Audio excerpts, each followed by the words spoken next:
Şirkin bir çox növləri vardır. Ən pis növlərindən biri də idarə etmədə şirkdir. Necə ki, Tövbə surəsi 31-ci ayətdə Allah Azza və Cəllə belə buyurur. Onlar Allahı qoyub hahamlarını və rahiblərini, bir də Məryəm oğlu İsanı ilah qəbul etdilər. Halbuki onlara ancaq tək olan ilaha ibadət etmək əmr olunmuşdur. Ondan başqa ilah yoxdur. O bunların şərik qoşduqları şeylərdən uzaqdır. Bir dəfə Rasulullah sallallahu aleyhi və səlləm bu ayəti oxuyurdu. Adi ibn Hətəm dedi ki, ey Allahın Rasulü, onlar hahamlara və rahiblərə ibadət etmirlər. Onları ilah edinməyiblər. Nəbi sallallahu aleyhi və səlləm soruşdu ki, ey Adi, məyər din bilginləri Allahın haram etdiklərini onlara halal etdiklərini haram edəndə onlar itayət etmirlərmi? Adi, bəli ey Allahın elçisi, itayət edirlər deyə cavab verdi. Rasulullah sallallahu aleyhi və səlləm, bax o zaman onlar rahiblərini, hahamlarını ilah ediniblər deyə cavab verdi. Şeyxülislam İbn Teymiyyə rəhməhullah bu məsələnin üzərində çoxca durur və deyir ki, onlar Allaha asilik üzərinə haham və rahiblərinə itayət edirdilər. Onlara səcdə etməsələr belə, bu yenə də şirkdir. Halal-haram xüsusunda özlərindən hökmlər qoyduqlarını bilə-bilə onları dinləmək, Allahın hökmündə ona şərik qoşmaqdır və sahibini İslamdan çıxarıb müşrik edir. Hər kim qanunları, halal və haramları bəşəri ideologiyalar çərçivəsində mənimsəyərsə, Allahın dinini dəyişdirmiş və demokratiya bütünə ibadət etmişdir. Fiziksel olaraq səcdə etməsə də belə, yenə də böyük və çirkin bir şirk üzrədir. Övliyalarına, şeyxlərinə, digər rəhbərlərinə, Quran və sünnəyə müxalif şəkildə kör-körənə itayət edənlər ki var, onlar itayət etdikləri öndərlərinə, eyni zamanda da həm də ibadət etmiş sayılırlar. Quran və sünnəni ağıllarına və məntiqlərinə əsaslanaraq rədd edən fəlsəfəçilər, ağıl və məntiqlərini Quran və sünnətdən üstün görərək və Quranı sünnənin nəfsi həvalarına görə izah etdikləri üçün və Quran sünnəyə həqiqi əməl edənlərə bidət və küfr əhli dedikləri üçün Allahı tərk edib öz ağıl və məntiqlərinə ibadət etmişdirlər. İdarə etmə şirkinə dair bəzi feili örnəklər vermək mümkündür. Misal, bəşəri qanunların Allahın qoyduğu qanunlardan daha yaxşı olduğunu və yaxud da ona bərabər olduğunu düşünən kimsə, bu kimsə böyük şirk işləmiş bir müşrikdir. Çünki salih sələflərin ittifaq etdikləri apaçıq ayətlərə inanmır. Allah Azza və Cəllə Maidə surəsi 50-ci ayətində buyurur ki, onlar cahiliyyə dövrünün hökmünü mü istəyirlər? Qəti inanan bir cəmaat üçün Allahdan daha yaxşı hökm verən kim ola bilər?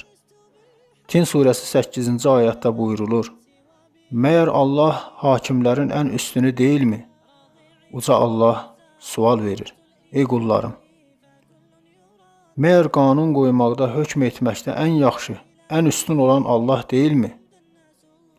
Bu həm də heç bir cavaba ehtiyac duyulmayan sualdır. Uca Allah bəyan edir və xatırladır.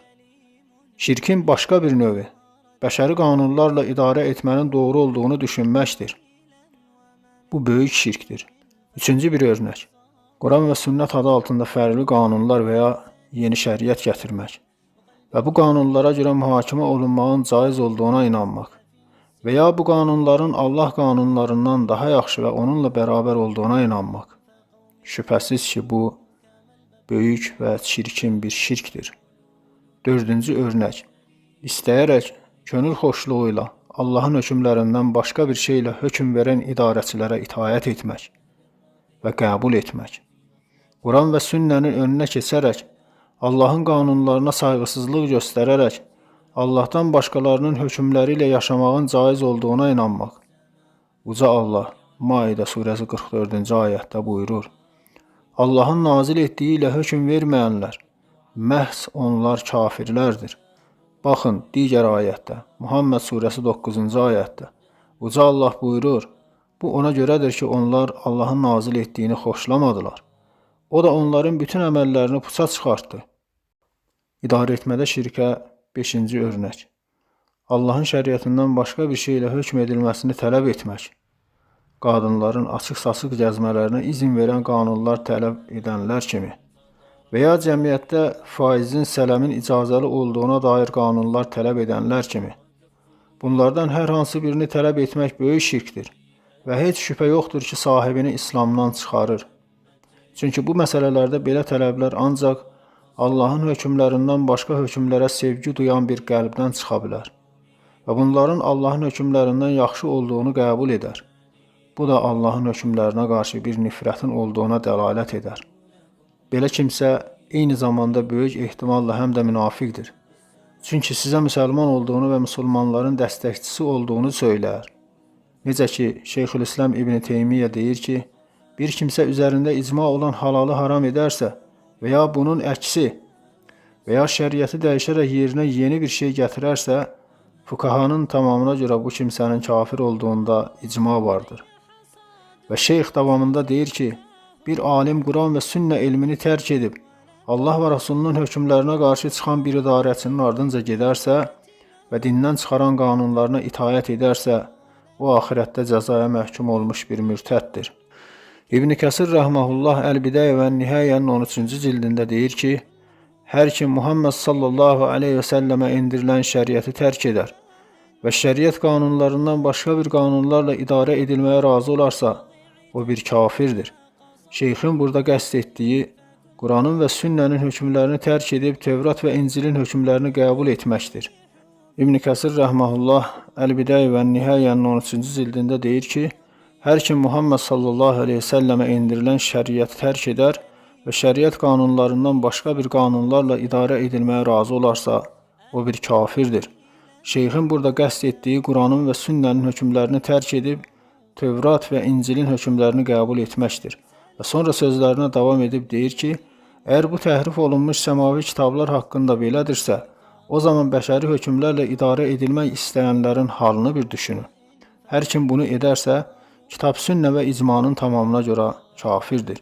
İmam Şankiti Nədv Əl-Bəyanda deyir ki, hər kim insanların uydurduğu qanunlara itaət edərsə, şeytanlar tərəfindən insanların dili ilə uydurulmuş və Peyğəmbər sallallahu aleyhi və səlləmin dili ilə gəlmiş Allahın şəriətindən üç çevirərsə, bu kimsənin kafir müşrik olduğuna dair zərrə qədər şübhə ola bilməz. Bundan şübhə edən kimsə də vəhyin nurundan kör olan bir kimsədir.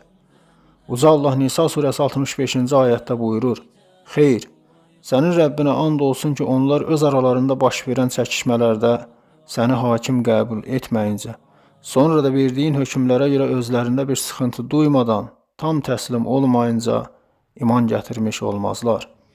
Şeyx Muhammed bin İbrahim bu ayətə görə deyir ki, Allah Rasulullahı hakim təyin etməyənlərin iman iddialarını rədd etmişdir. Bu, üzərində and içilmiş bir rəddir.